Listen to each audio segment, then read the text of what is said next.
डॉ प्रथम सिंह एकदम विजनरी थे। वो मानते थे कि ह्यूमन जीन्स में अनलिमिटेड पॉसिबिलिटीज हैं। वो एक ऐसे फ्यूचर का सपना देखते थे जहां ह्यूमंस इम्पॉसिबल चीजें भी पॉसिबल कर सकें। उनका पैशन था जेनेटिक इंजीनियरिंग। वो इसे हमारे अंदर छिपे सीक्रेट्स को अनलॉक करने का तरीका मानते थे। डॉ सिंह अपने लैब में बिना थके काम करते थे। उन्होंने डीएनए स्टडी करने में घंटों बिताए। वो अलग अलग जीन कॉम्बिनेशंस के साथ एक्सपेरिमेंट्स करते थे। वो चाहते थे कि ह्यूमन एबिलिटीज और भी बढ़ जाएं। उनका अल्टीमेट गोल था सुपर ह्यूमंस बनाना। अपने इसी पैशन से डॉ सिंह ने एक सीक्रेट प्रोजेक्ट शुरू किया। उन्होंने इसे सुपर ह्यूमन नाम दिया। ये एक रिस्की रास्ता था, लेकिन वो ह्यूमैनिटी में रेवोल्यूशन लाने के लिए तैयार थे।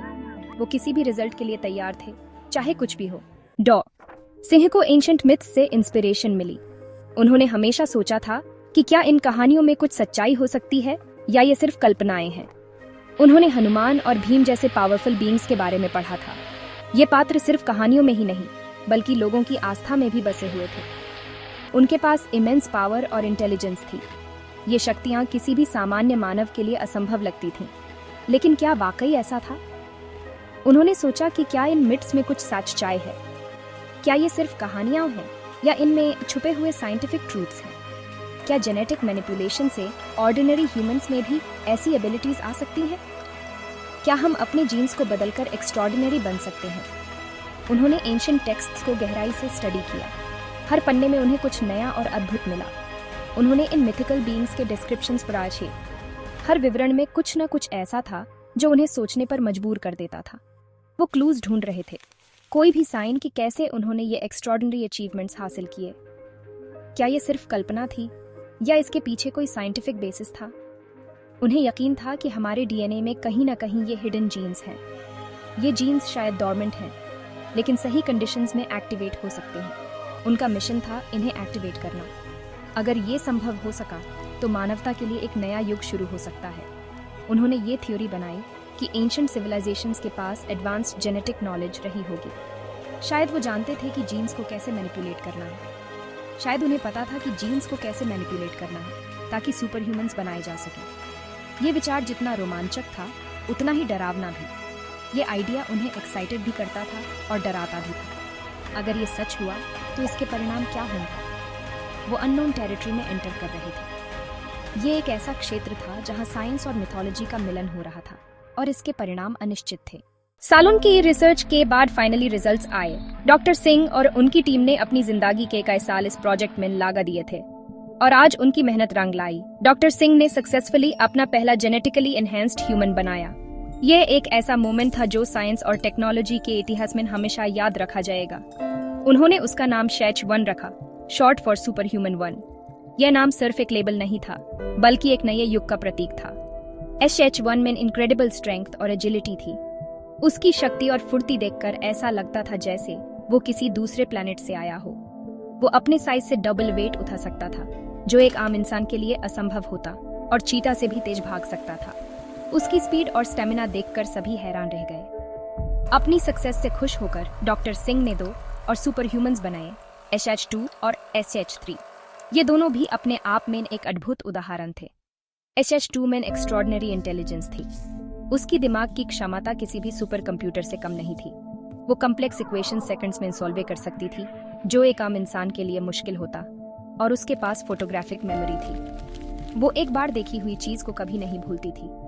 SH3 को वॉर के लिए इंजीनियर किया गया था, जिसमें एडवांस्ड रिफ्लेक्सेस और फाइटिंग स्किल्स थे। उसकी ट्रेनिंग और स्किल्स देखकर ऐसा लगता था जैसे वो एक परफेक्ट सोल्जर हो। डॉक्टर सिंह एक्साइटेड और वरीड दोनों थे। उन्होंने एक नया इतिहास रच दिया था, लेकिन उनके मन में कई सवाल उठ रहे थे। उन्होंने इम्पॉसिबल चीज अचीव कर ली थी, लेकिन एथिकल इम्प्लीकेशंस उन्हें परेशान कर रहे थे। क्या ये सही था? क्या उन्होंने इंसानियत की सीमा को पार कर दिया था? उन्होंने लाइफ क्रिएट की थी, लेकिन क्या ये बीइंग्स अभी भी ह्यूमंस थे, या ये कुछ और बन गए थे, या वो कोई लिमिट क्रॉस कर चुके थे? ये एक ऐसा सवाल था जो उन्हें रात भर जगाता था। वो अननोन टेरिटरी में एंटर कर रहे थे। ये एक ऐसा सफर था जिसमें कई चैलेंजेस और डिलेमस थे, लेकिन डॉक्टर सिंह और उनकी टीम ने इस रास्ते पर चलने का फैसला कर लिया था। अपनी रिसर्च के लिए पैस और अपनी क्रिएशंस को कंट्रोल करने के लिए डॉक्टर सिंह ने एक कंपनी बनाई। उन्होंने इसका नाम बायोजेनेसिस रखा। वो इसे एक नॉर्मल फार्मास्यूटिकल कंपनी की तरह छुपाकर रखते थे। लेकिन इस मास्क के पीछे बायोजेनेसिस एक एडवांस्ड जेनेटिक रिसर्च सेंटर था। उन्होंने SH1, SH2 और SH3 की एग्जिस्टेंस को सीक्रेट रखा। सिर्फ उनके कुछ ट्रस्टेड साइंटिस्ट ही सच्चाई जानते थे। उन्होंने अपनी क्रिएशंस को सोसाइटी में ब्लेंड होने के लिए ट्रेन किया, उनकी रियल एबिलिटीज छुपाकर। उन्हें डर था कि अगर दुनिया को उनके स्किल्स के बारे में पता चला तो चाओस हो सकता है। डॉक्टर सिंह ह्यूमैनिटी की हेल्प करने की अपनी इच्छा और अपनी क्रिएशंस के पोटेंशियल डेंजर्स के बीच फेस हुए थे। वो उनकी एबिलिटीज का यूज अच्छे के लिए करना चाहते थे, लेकिन वो जानते थे कि रिस्क बहुत ज्यादा है। वो आग से खेल रहे थे। डॉक्टर सिंह का सबसे बड़ा डर सच हो गया जब SH3, उनकी सबसे पावरफुल क्रिएशन, ने उनका साथ छोड़ दिया। SH3, जिसको कॉम्बैट के लिए डिजाइन किया गया था, वो पावर और डोमिनेंस चाहता था। वो खुद को ह्यूमन से सुपीरियर समझता था। वो मानता था कि वो रूल करने के लिए बना है, सर्व करने के लिए नहीं। SH3 बायोजेनेसिस से भाग गया, साथ में क्लासिफाइड रिसर्च डेटा लेकर। उसका प्लान था एक सुपर ह्यूमन आर्मी बनाना जो उसके लॉयल हो। उसका गोल था गवर्नमेंट्स को ओवरथ्रो करना और एक नया वर्ल्ड ऑर्डर एस्टैब्लिश करना खुद की लीडरशिप में। डॉक्टर सिंह टूट गए। उन्होंने SH3 की एक्शंस के लिए खुद को दोषी माना। उन्होंने एक मॉन्स्टर क्रिएट कर दिया था। वो जानते थे कि उन्हें SH3 को रोकना होगा, चाहे इसका मतलब अपनी ही क्रिएशन को डिस्ट्रॉय करना हो। अपनी गलती सुधारने के लिए और पछतावे से भरे, डॉक्टर सिंह ने प्रोजेक्ट सुदर्शन शुरू किया। विष्णु भगवान के सेलेस्टियल वेपन के नाम पर इस प्रोजेक्ट का एम था SH3 के प्लान को रोकना। उन्होंने अपना राज कुछ गवर्नमेंट ऑफिशियल्स और साइंटिस्ट्स के साथ शेयर किया। उन्होंने सुपर ह्यूमंस के एग्जिस्टेंस और SH3 के खतरे के बारे में बताया। साथ में उन्होंने SH3 को पकड़ने और उसकी आर्मी को न्यूट्रलाइज करने का प्लान बनाया। प्रोजेक्ट सुदर्शन टाइम के खिलाफ एक रेस थी। डॉक्टर सिंह को अपने जेनेटिक्स के नॉलेज का यूज करना था, अपनी ही क्रिएशन को आउटस्मार्ट करने के लिए। उन्हें अपने पाप धोने थे और ह्यूमैनिटी को उस मॉन्स्टर से बचना था जिसे उन्होंने खुद क्रिएट किया था। जब डॉक्टर सिंह प्रोजेक्ट सुदर्शन पर बिना रुक काम कर रहे थे, तो वो अपने एक्शंस की एथिकल इम्प्लीकेशंस से परेशान थे। उन्हें समझ आया कि लाइफ के बेसिक स्ट्रक्चर को चेंज करने के साथ कितनी बड़ी रिस्पॉन्सिबिलिटी आती है। उन्होंने खुद से पूछा कि क्या उन्हें भगवान बनने का हक है। SH3 का बिट्रेयल उनके एक्शंस के कॉन्सिक्वेंसेस का एक बड़ा रिमाइंडर था। उन्होंने लाइफ क्रिएट की थी, लेकिन उन्होंने इतनी पावर किसी इंडिविजुअल को देने के रिजल्ट्स के बारे में नहीं सोचा था। वो अपनी एम्बिशन से अंधे हो गए थे। वो समझ गए कि जेनेटिक इंजीनियरिंग एक डबल एज्ड स्वॉर्ड है। इसमें डिजीजेस क्यूर करने और ह्यूमन कैपेबिलिटीज एनहांस करने की पावर है, लेकिन गलत हाथों में ये अनइमेजिनेबल डिस्ट्रक्शन का कारण बन सकती है। उन्होंने अपनी जिंदगी इस बात के लिए डेडिकेट कर दी कि उनकी क्रिएशंस का गलत इस्तेमाल कभी ना हो। प्रोजेक्ट सुदर्शन का क्लाइमैक्स एक ऐसी फाइट थी जो पहले कभी नहीं देखी गई थी। डॉक्टर सिंह अपने इंटेलेक्ट और एक स्पेशल सीरम के साथ SH3 के सामने खड़े हुए। जुंग छिड़ी, जिसमें जेनेटिक इंजीनियरिंग की टेरिफाइंग पोटेंशियल दिख रही थी। वो सीरम जो SH3 की एनहांस्ड एबिलिटीज को काउंटर करने के लिए बनाया गया था, उसे वीकन कर दिया डॉक्टर सिंह को अपर हैंड देकर। उन्होंने SH3 को पकड़ लिया, उसके टेरर के राज को खत्म कर दिया। प्रोजेक्ट सुदर्शन सक्सेसफुल रहा, लेकिन एक बड़ी कीमत पर। SH1 और SH2 सिचुएशन की सीरियसनेस समझकर डॉक्टर सिंह की हेल्प की थ्रेट को कंटेन करने में वो समझ गए कि उनका एग्जिस्टेंस एक राज है जिसके लिए दुनिया तैयार नहीं है। उन्होंने गायब होने का फैसला किया। डॉक्टर सिंह को अकेला छोड़ दिया अपने एक्शंस की कॉन्सिक्वेंसेस फेस करने के लिए। दुनिया को इस नियर अपोकलिप्टिक थ्रेट के बारे में कुछ पता नहीं चला। जब तक लोगों को इसके बारे में पता चला, तब तक बहुत देर हो चुकी थी। पोल्यूशन और एनवायरमेंटल डिग्रेडेशन ने सिटीज को ऑलमोस्ट अनइनहैबिटेबल बना दिया था। डॉक्टर सिंह, जिन्हें उन लोगों ने हीरो माना जो सच्चाई जानते थे, उन्होंने बायोजेनेसिस बैंड कर दिया।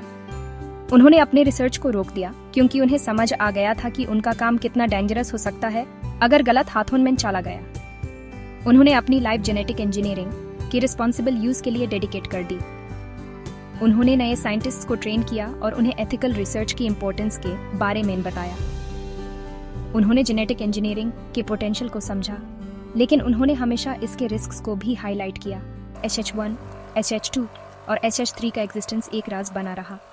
ये वायल्स ऐसे सीक्रेट्स रखते थे जो दुनिया को बदल सकते थे, लेकिन डॉक्टर सिंह ने इन्हें कभी रिवील नहीं किया। उन्होंने इन्हें एक सेफ में लॉक कर दिया ताकि ये गलत हाथों में न जाए।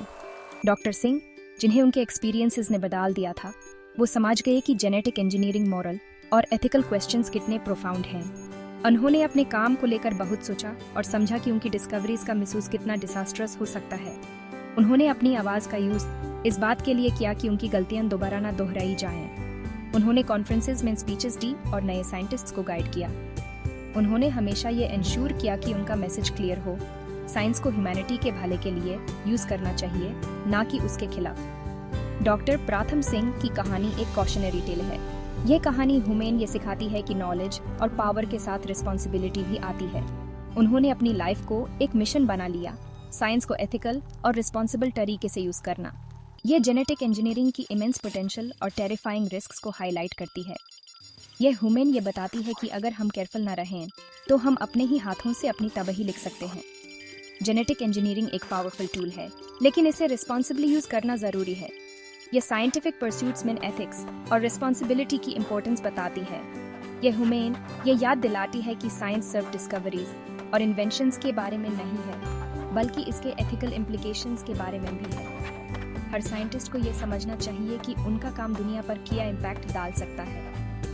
यह एक रिमाइंडर है कि अच्छे इंटेंशंस के साथ भी लाइफ को चेंज करने की पावर को बहुत केयरफुली यूज करना चाहिए। हर डिस्कवरी के साथ एक रिस्पॉन्सिबिलिटी आती है और ह्यूमन हमेशा ये इंश्योर करना चाहिए कि हम अपने काम को एथिकल और रिस्पॉन्सिबल तरीके से कर रहे हैं, क्योंकि ह्यूमैनिटी का फ्यूचर इस पर डिपेंड कर सकता है। अगर हम अपने एक्शंस को रिस्पॉन्सिबल तरीके से मैनेज करें तो हम एक बेटर फ्यूचर क्रिएट कर सकते हैं, लेकिन अगर हम केयरलेस हो जाएं तो हम अपने ही हाथों से अपनी तबाही लिख सकते हैं। डॉक्टर सिंह की कहानी हुमेन ये याद दिलाती है कि हमारे एक्शंस का इम्पैक्ट कितना प्रोफाउंड हो सकता है।